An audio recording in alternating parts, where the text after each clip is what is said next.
Halo semuanya, perkenalkan nama saya Elsiana Cepati dari Universitas Kristen Indonesia Maluku, program studi Informatika pada mata kuliah Sistem Operasi. Di sini saya akan menjelaskan tentang fungsi dasar sistem operasi. Poin-poin yang akan kita bahas, yang pertama, konsep sistem operasi, kedua, fungsi sistem operasi, ketiga, sejarah sistem operasi, dan yang keempat, struktur DMA. Kita masuk yang pertama, yaitu konsep sistem operasi. Sistem operasi adalah perangkat lunak sistem yang mengatur sumber daya dari perangkat keras, hardware, dan perangkat lunak software, serta sebagai jurik atau daemon untuk program komputer. Tanpa sistem operasi, pengguna tidak dapat menjalankan program aplikasi pada komputer mereka, kecuali program booting. Sistem operasi mempunyai penjadwalan yang sistematis, mencakup perhitungan penggunaan, memori, pemrosesan data, penyimpanan data, dan sumber daya lainnya. Contoh sistem operasi adalah Linux, Android, iOS, MXOS, dan Microsoft Windows. Berikut fungsi sistem operasi. Ada 5 fungsi sistem operasi. Yang pertama, menjalankan operasi dasar. Sistem operasi memiliki fungsi utama menjalankan operasi atau pemrograman dasar pada komputer.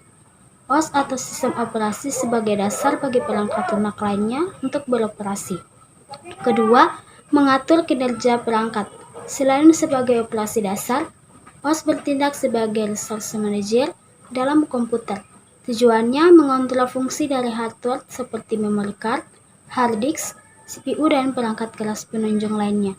Bahkan OS diatur menjadi struktur penghubung apabila lain dengan hardware.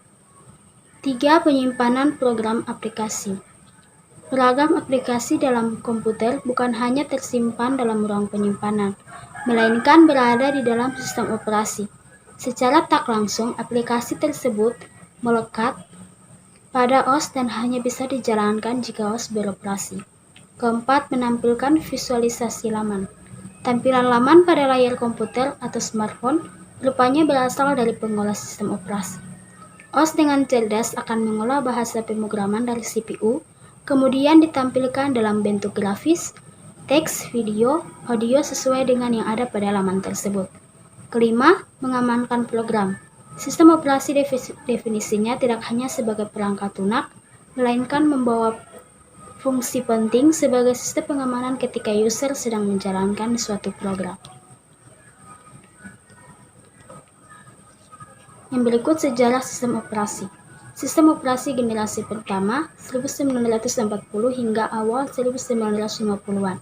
Ketika komputer elektronik di mana pertama kali diperkenalkan pada tahun 1940-an, mereka diciptakan tanpa sistem operasi.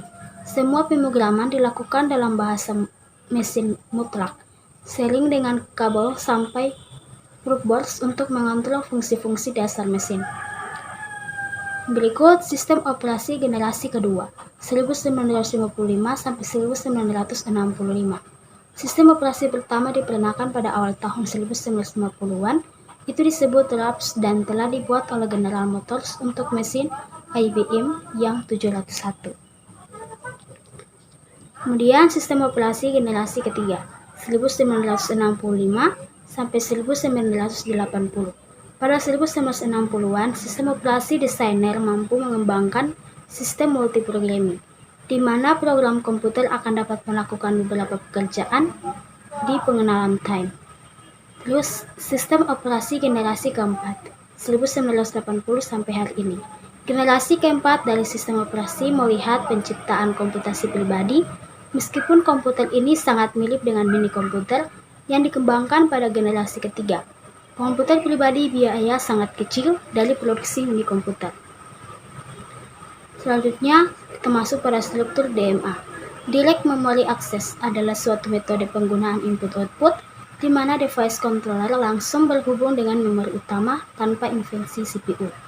Keuntungan menggunakan mode DMA dapat dilihat pada operasi multisync seperti Unix, karena transfer data Mode DMA akan menghemat sumber daya CPU, sehingga CPU dapat menggunakan sumber daya tersebut untuk yang lain.